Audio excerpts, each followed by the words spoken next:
has written in tears, left them to you, bait an image. When Jabir comes to Karbala, which body does he first visit? Hussein, oh Abbas, Hussein, oh Abbas. Words that reside inside my soul, and each word wants two things different. How can I love intertwined flames, yet their own bodies lie separate? Between the Safa and Marwa, enchained in a painful moment, Hussein calls for him whilst Abbas cries for the women in the tent. Both voices break apart his mind. One lies left by yours is trampled, the other's voice never ending. Forgive me, master, I failed. Hussein, oh Abbas, Hussein.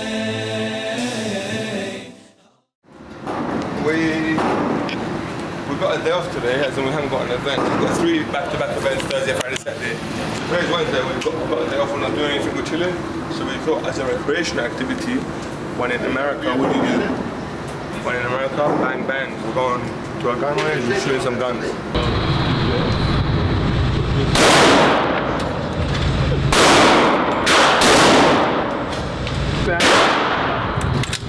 Yeah, just let go though next time. Just let it go. Okay, now get your stance. Right here at 47. Lean, kick your hips back and lean in. There you go. Drop that, bend that front knee a little bit. This one? Yeah, there you go. Lean in. And now when you put that red dot right where you want it, safety off. I'm going to tell you a little bit about this targeting system, right? How to operate. That's it. That's it. Now you got 5 rounds in there. I can aim with the bullets, I can't aim with the gun. Yeah. Cross the trigger when you pick it up.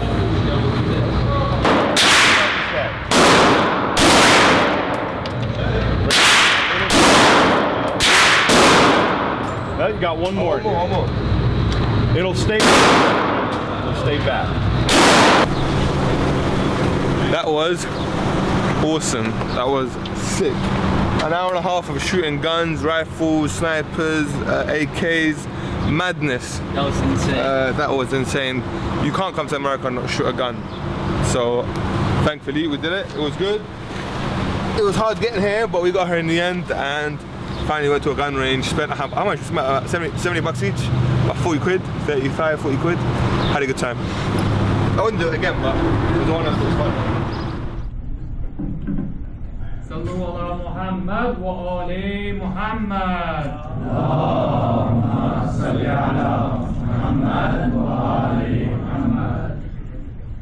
So after the Ummah convention, the tour, like a real tour, that's when it started, the real road trip.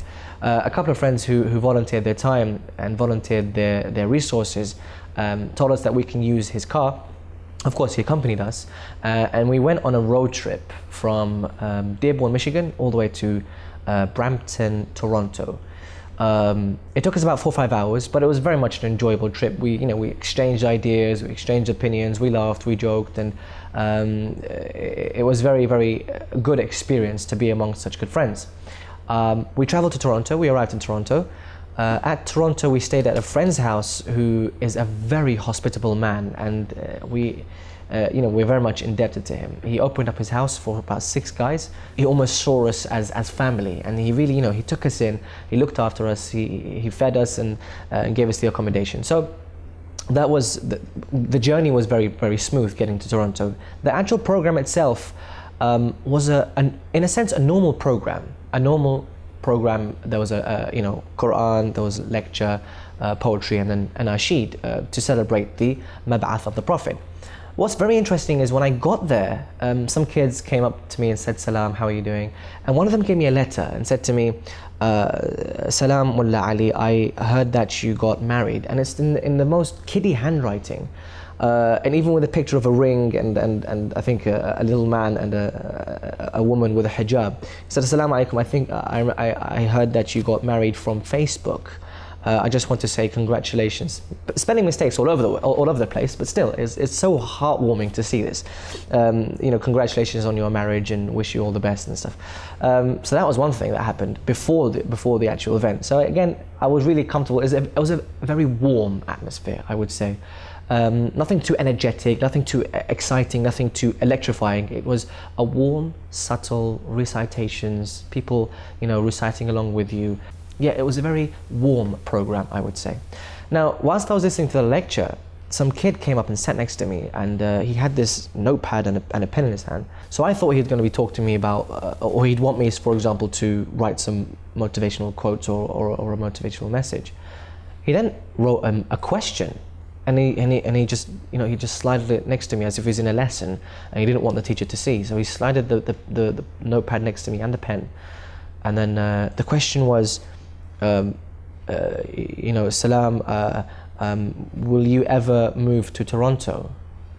And if yes, will you be my neighbor? And at this moment, I just wanted to eat the guy up because of how cute he was. He was about 5 or 6 years old. So, I mean, I would love to move to Toronto, but obviously I said I would love to move to Toronto, and for the question that, you know, would you be my neighbor? I said, yes, of course, I'd be your neighbor. And then the questions went back and forth. I mean, no disrespect to the lecturer, but this is very interesting for me because it's never happened to me before. So the questions just went back and forth, you know, how do you make up, you know, tunes for your recitations, and you know, what inspired you for poetry? So I'm just sitting there writing essays for this kid whilst the lecture was going on. And then, so that was something which was very interesting in that program.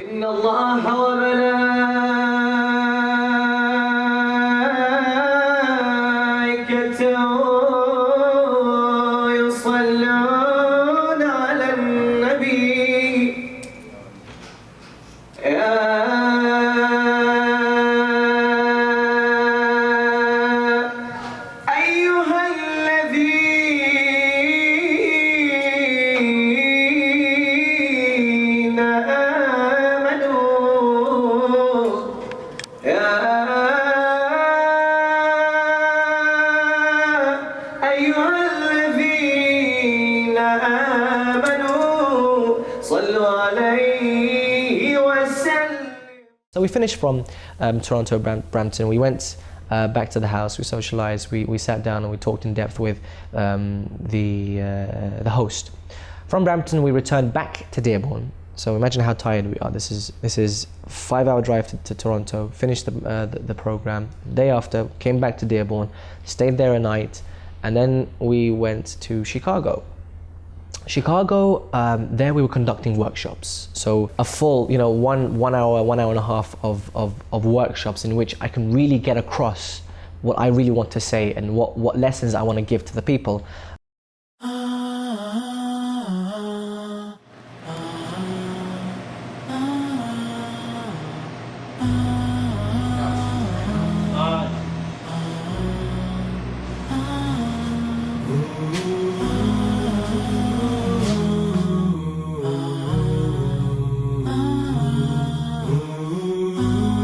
Crossing Chicago Bridge. Okay guys, we're officially stuck in Chicago's traffic.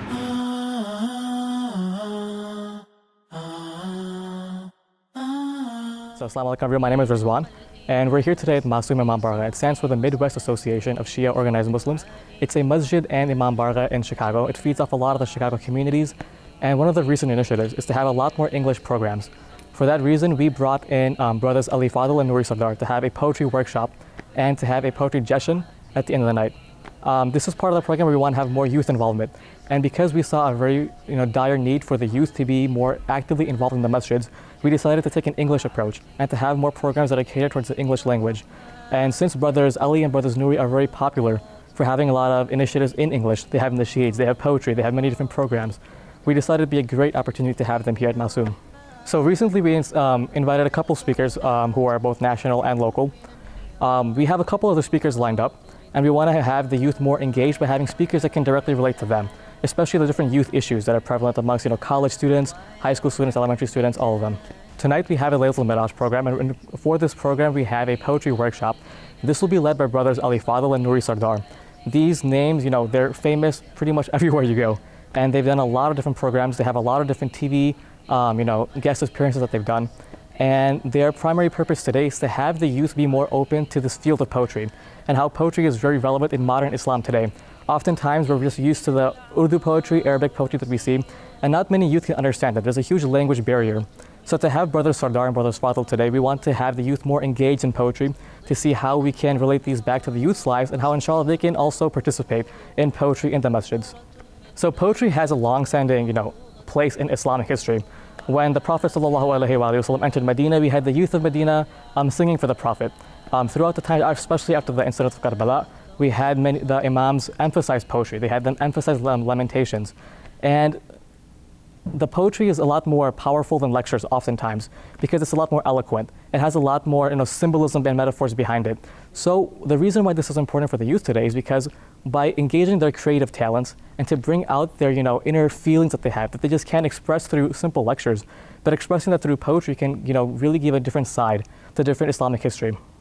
So inshallah in the Chicago line we'll be having a poetry slam after the month of Ramadan. And in order for the youth to be more welcome to this initiative, this program is a great prelude.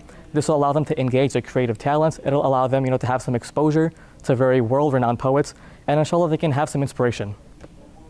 So we arrived there, and we left like 9 o'clock in the morning or something like that time.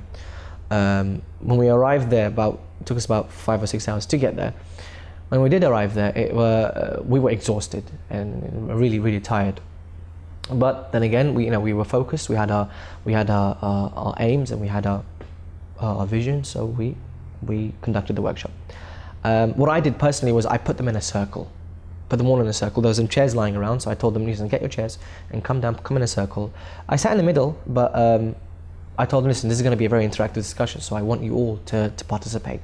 So I entered the discussions between I entered the discussion of spreading the message of Islam and commemorating the message of Islam and the difference between the two. So it was very interesting, and at that time it was very interesting to see that there was a Christian man sitting in that audience there and there.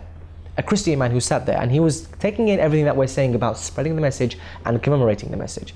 A lot of interesting opinions and comments went back and forth, and then the man just said, can I just say something? He was very Arab, he had a very Arab accent. Can I say something? And we said, yes, go ahead. He said, I'm a Christian man, Syrian, and I live here in Chicago. He said, what's interesting about Islam is that from the inside, it's a beautiful religion, an absolutely beautiful religion, and something which I adore.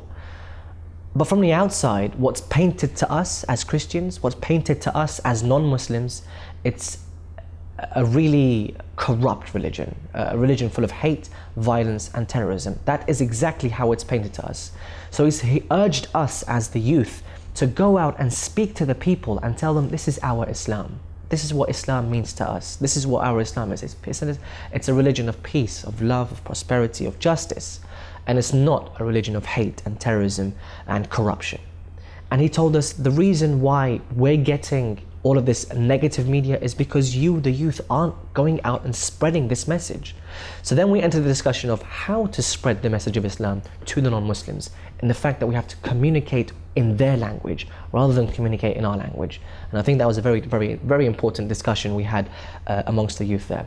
We finished the workshops, went to pray, went to eat, came back, and then the celebration started. So again, it was the Mab'ath of the Prophet, or just around there. Lecturer, poet, and then I came up and did recitations. Narrates the greatest book, his tale the greatest tale of Muhammad. God raised him up through the heavens to show his status. During this time, after the focus of the workshops, in the 7 hours of driving and the dietary requirements needed for recitations, for example, I would stay away from any fizzy drinks, any orange juice, any concentrated fluids, any spicy food. So at that time, I would only drink some warm water and just something light to eat because I didn't want to ruin my voice. But at that time, I was very tired, very exhausted, but I gave it my 100% of my efforts. But the interesting thing here is because each event has its own flavor. So for example, Toronto, it was a very warm, elderly kind of community, very mature. Ummah, electrifying atmosphere. You know, there was vigor and invigoration and inspiration from all sides. It's really, you know, it's a really electrifying time that we had. Anyway, so those two. Then we came to Chicago. Chicago was more strategic because we had the first workshops. We had the workshops before prayer. During the workshops, the message that I wanted to give out was there's a direct distinction between spreading the message of Islam and commemorating the message of Islam. And I had to use my own words for the recitation. What do I mean? The community there were predominantly Urdu speaking. And obviously I didn't know Urdu and I couldn't speak Arabic. So I had to communicate to the elders and to the youth through English. Because sometimes what I do is I would use recitations in Arabic just to get the flow of Arabic poetry there, because sometimes Arabic poetry is very attractive to listen to, even though people don't understand. But for this one, I had to focus only on English, only on English recitations, and try to encapsulate their minds with English poetry. And I think it was quite successful, but again, I was very exhausted, very tired. At the end of it, I was really tired. I just wanted to go get back to Dearborn. Became my pupil, therefore my eye just sees. Ali beautified my sight, reminding me that he's Ali. Ali taught me to recall him and so death freeze. Ali's beauty's in my eye, daily it studies. Ali can only be known by saying Ali is. So we finished from the program in Chicago. We drove back all the way to Dearborn, another 5-hour drive. But the thing is, there was an hour difference because Dearborn and Chicago is an hour difference. So going there, we had an hour on our side. Going back, we had an hour against us. So what would be a 5-hour journey actually took 6 hours, technically. So we arrived around 6 a.m. But before that, 6 a.m. is sunrise. On the way, it's a direct motorway, and we just noticed that there was a bit of a stream of line of light. And then it dawned on us, excuse the pun, it dawned on us that it was Fajr time. Where do you go? You go to a service station. Went to the service station, did our wudu. At this time it's quite cold, so shivering, trying to find a place to do wudu. The grass is wet because of the morning mist. The ground is hard, stones everywhere. How do I pray? Took a leaf, put it on the floor, Allahu Akbar, prayed. But it was a meaningful prayer. Let's just say it was a very meaningful prayer because we meant to stop. We did our wudu. All the brothers were tired, but you know, you had to wake up in the middle of nowhere, literally. Did our prayers, prayed to our Lord, go back in the car, and then straight back to Dearborn. Literally threw myself onto the bed to sleep as soon as I can because of the fact that we had a flight at 12 or 1 p.m. that same day. So I arrived at 7 a.m., slept, woke up at 10, woke up at 11, so about a 3-hour drive, a 3-hour sleep, although I haven't slept the whole night.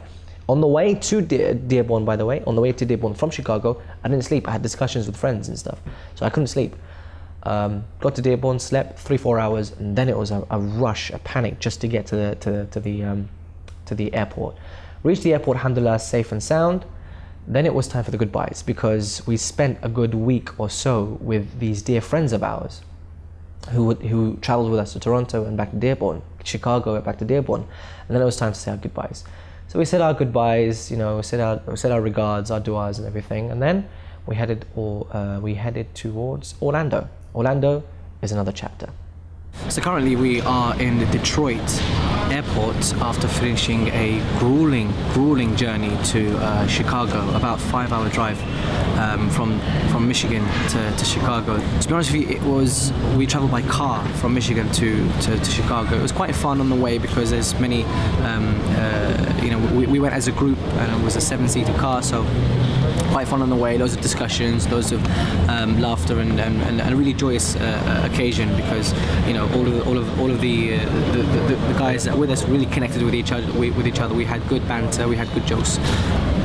So that was the sort of the first leg of our journey where we're within the Dearborn was our hub. We used to travel to Toronto and we came back, and we traveled to Chicago and came back. But now we're actually getting a flight and heading to somewhere else, and that's in Orlando.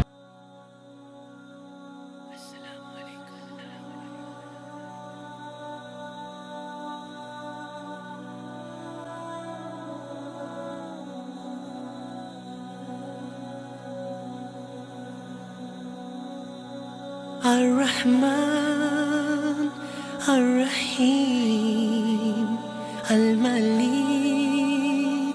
Al-Quddus. So after about 6 hours transit, on and off a plane, on and off a plane again, arrived in Orlando, nighttime, went to the place we were staying, and we prepared for the conference the next day. We literally arrived around 9 p.m. and the conference was at 8 a.m. the next day. Didn't have much time to prepare, and we were quite exhausted, actually quite knackered, because we've hardly slept. We've only slept for 2-3 hours in the afternoon, in the morning before, because we arrived from Chicago, 7 a.m., slept for 3 hours, Orlando plane, couldn't sleep much. Anyway, we were knackered, we were exhausted. So here we went to the conference. The conference was organized by HIC. Now I sat back and waited for my turn. So it's good that I stayed back and I waited for my turn, because then I could really analyze the crowd and to see their interaction with the reciter. Now unfortunately, there wasn't much vigor in them, there wasn't much energy. Maybe perhaps they woke up early, or it's just their culture, but they weren't really interested in really participating with the reciter. At first it was still very timid, it was still very subtle, still very shy, anxious, a bit awkward, but the key here is to have a reply or a recitation from them, which is very short and simple. Mine was simply the name of Imam Ali alayhi salam, and that way I can get them just to reply just by reciting the name of Ali alayhi salam. It wasn't like a long recitation they had to learn or anything like that. No, just simply the name of Imam Ali alayhi salam. And that seemed to work, because they could shout the name Ali without any shyness or awkwardness, because it's not, you see, again, the key thing here is because English recitation is quite new, for them to start reciting in English, it's a bit awkward for them. Now for me, I'm used to it. I can, I don't mind reciting in English. I don't feel funny about it. I don't feel awkward. But for some people, it's like, well, hold on, this is an Urdu tune, or this is an Arabic tune, so it feels a bit weird to start reciting in English, you know what I mean? So then and there on, it was quite successful, because I was getting a good participation, good enough for that community, to get a good participation from them. So I was, at the end of that, I was quite happy, especially with the interaction that I got from the audience. I finished that day, and then at that night, we were invited at one of the brothers who was attending the conference to quite a large gathering, in which we, again, shared experiences, shared opinions, and we talked throughout the night, even though we were quite tired, and we had a flight. This is the key point here. We had a flight at 7 a.m. And this is where it really got tiring and exhausting for us. We had a flight at 7 a.m. We have to be at the airport at 5. We slept at 3:30. 1 hour and a half sleep. And we know that we have a program that same day, as in 1 p.m. that day, or 2 p.m. that day, in New Jersey. And this is not just a normal program, this is the Party in the Park program, which we have to give 125% for. So 1 hour sleep, then rushing to the airport. There was a bit of delays with the bags and 2 different airlines, and half of us were on one airline, half of us were on another one. So after all the rushing and panicking, eventually we got on the plane. 3 of us were on one plane, 2 of us were on another plane. Eventually we arrived, more or less the same time. And then we had to go to the program. Now, I'm knackered, I'm exhausted, I'm tired, I'm hungry, my throat is dry, lack of sleep. All of these is elements of bad preparation for recitations. Very bad preparation for recitations. And I was ticking the box of each and every one of them. So for me, it was do or die moment. I just had to give everything that I could. So off we go to picnic in the park. Al-Badi, Al-Baqi, Al-Wali.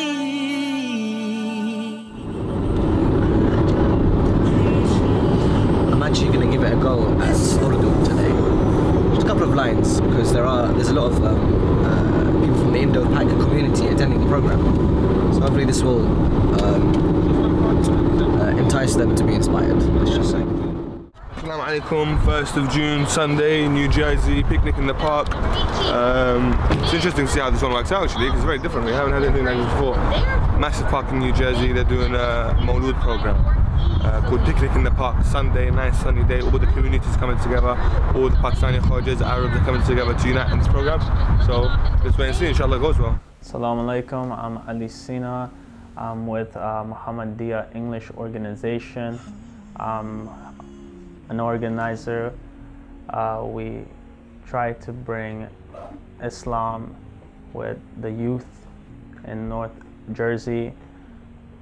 Basically what we do is we hold events, not per se just lectures and nasheeds per se. We like to make it more active for them. We want to introduce a fun environment, let them know that Islam is just not during Muharram, it's carried out throughout the year, that we have a beautiful religion. There's so many birthdays to celebrate, that this is our goal, that we want to present to them and let them know that, you know what, Islam is fun and we want them to be a part of it. Some events that we've done, we've held events at a hall for Prophet's birthday. We've done an event like that where we had the kids come in. We had some couple of activities, arts and crafts, had different type of variations of games. We also do basketball events like basketball tournaments. We do that as well with the Muslim youth and our organization, the community. That's what we try to do, is not only the youth, but we try to get the adults involved as well. So the event that we had at the park is the Shaban Poetry Picnic to celebrate the birth of Imam Hussein alayhi salam. So what we did is us and Rising Cries, Stand with Dignity, we got together and we worked on bringing beautiful nasheed artist Ali Fadhil, poetry by Nuri Sadat, and activities with Ali Najaf. Our goal was to also, like I said earlier, make it fun for the youth, make it fun for the adults.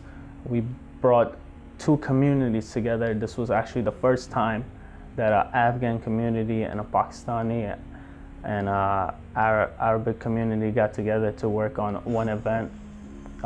It was a successful event. Got plenty of good feedback. The activities was fun. We had poetry and nasheeds and many great things that went on in the event. To have events outside of a center, a mosque or anything like that, in a park per se, it's more freedom. It brings creativity. People enjoy themselves better. The wide range, there's so many things to do.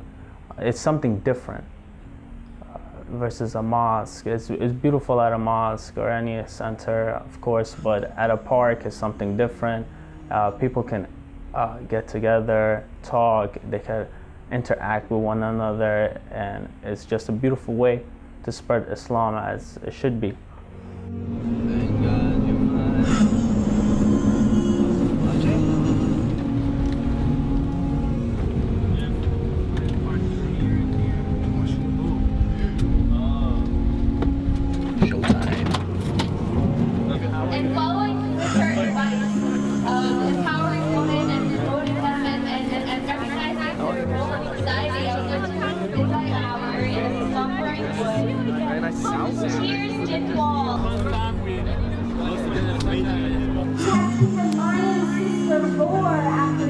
Arrived at Picnic in the Park.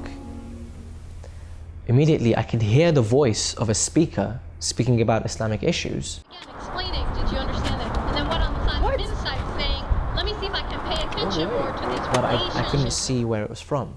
And it was quite very interesting and it was quite an experience for me, because if I go to a normal park and suddenly you're hearing, and the Prophet said this, and Imam Ali said this, and Imam Hussein said this, It's like, where is this coming from? It was a bit of a hill. You go up the hill, you come down a bit, and then you see a massive stage, people, hijab, brothers and sisters, all together, eating and then and listening to a lecture.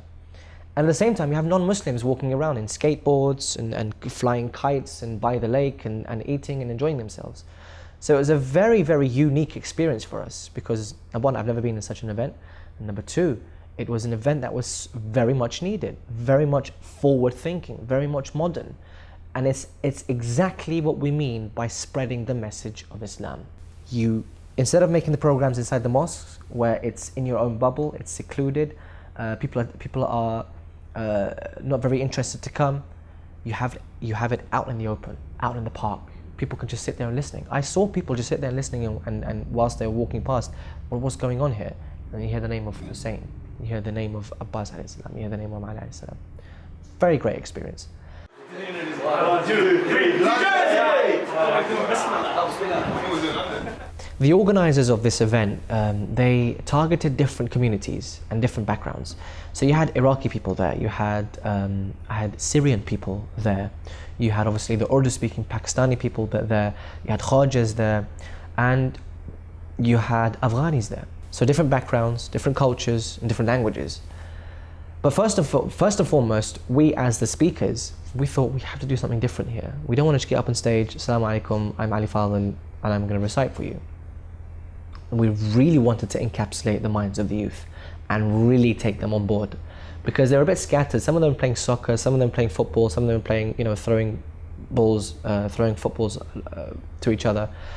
Not really interested in what's going on around the stage. So we thought, let's consolidate what we have, bring them all together, and then we can start with the recitations. So we told Brother Nouri to get up on stage and try to be as boring as possible. So start with a long introduction and say, thank you very much, we are here. Very long-winded. Just be as long and boring as possible. As soon as he started his poetry, literally first 2 lines, we came and walked and interrupted him. Once we interrupted him, we told him, listen, Nouri, we kind of don't feel the vibe from the youth. And this is totally off the hook. We only organized this about 5 minutes before we went up. So I told Brother Nouri, listen, I can't connect with the youth here. There's no interaction here. Number one, I can't see them, I don't know where they are. Number two, there's no positive vibes from the audience. We need some positive vibes. I trust you, you trust me. We have a connection here. And I'd take a bullet for you, bro. I'd do anything for you. And I said to him, you know what, I've decided. I will jump in 1 minute's time. What do you mean you're gonna jump? I will jump in 1 minute's time. Are you serious? I need, let's just say, all of the guys here to catch me. If there's someone there to catch me, by all means, great. If there's no one there, then I'll fall and break my knees. Whatever happens, I am not going to back down from this. I'm going to jump from the stage, and then we're talking about a good 1.5 meters here. I'm going to jump from the stage in 1 minute's time. Time it. At first, people thinking, what's going on? The reciters are now deciding to jump off stage. As in, people were confused. It was very tense. One person broke that tension, and he came and walked and stood right there. And another person came, and suddenly we had a whole crowd of youth, of all guys, just standing there and waiting for me to jump. So once I got the trust of the people, once I got that connection, I jumped. 7, 6, 5, 4, 3, 2, 1. Woo! That is when I knew we had the crowd in our hands. We had the crowd, we had the minds of the crowd, we had the focus of the crowd. Something different, something totally off the hook.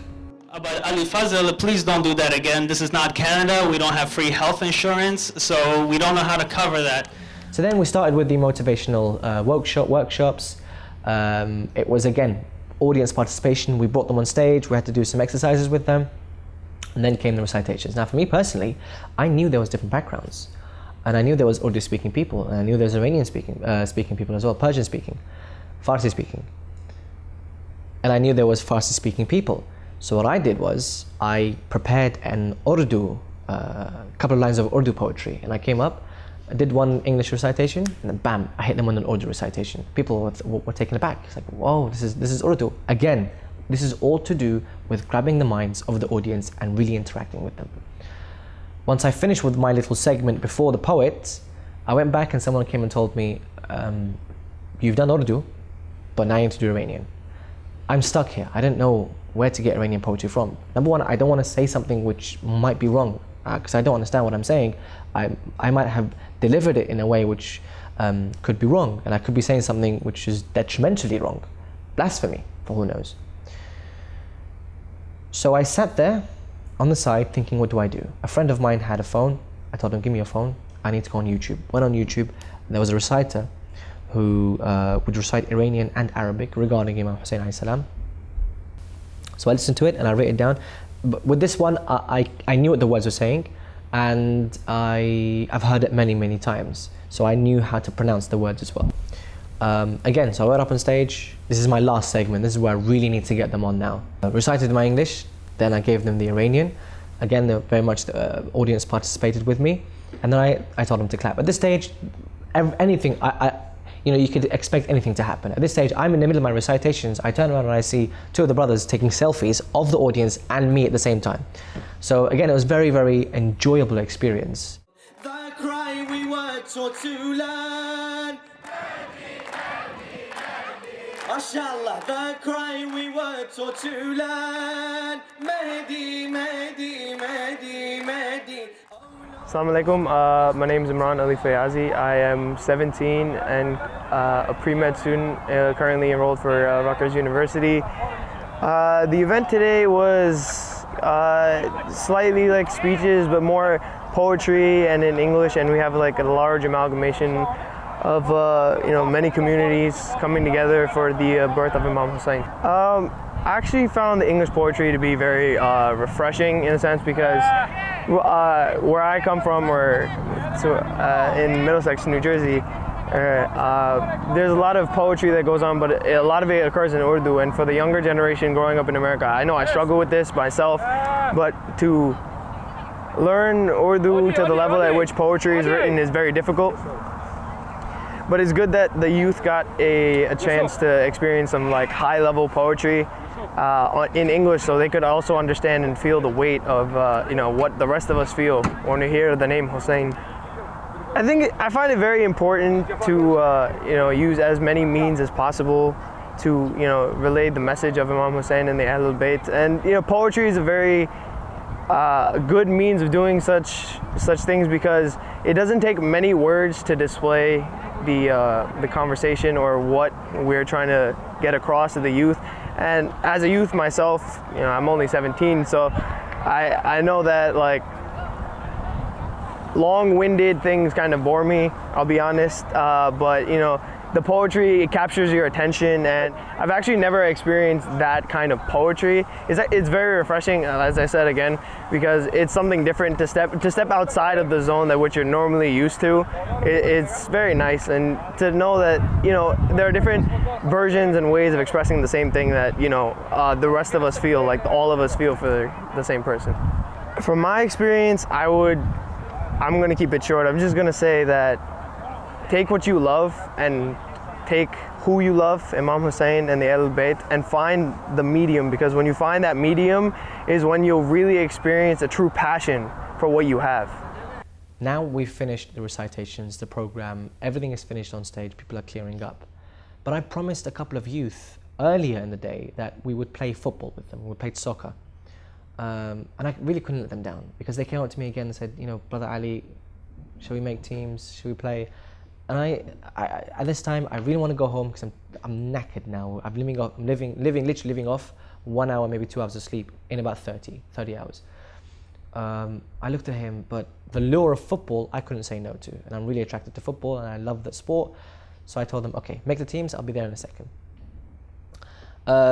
So we played, and I played for about an hour, and the kids were loving it. We were giving them the motivation, giving them the skills maybe to even play football.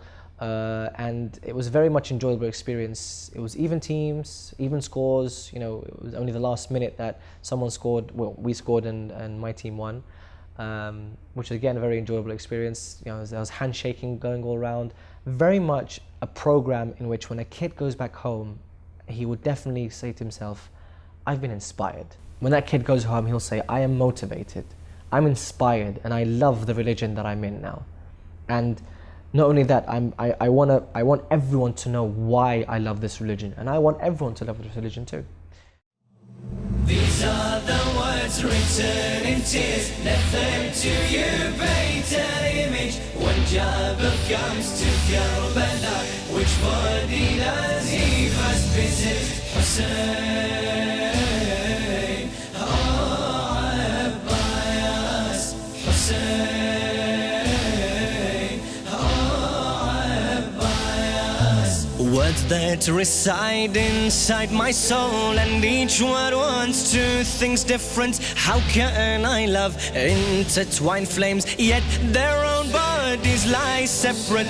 Between the Safa and Marwa, enchained in a painful moment, Hussein calls for him whilst Abbas cries for the women in the tents. Both voices break apart his mind. One lies left by yours is trampled, the other's voice never ending. Forgive me, master, I failed. Hussein,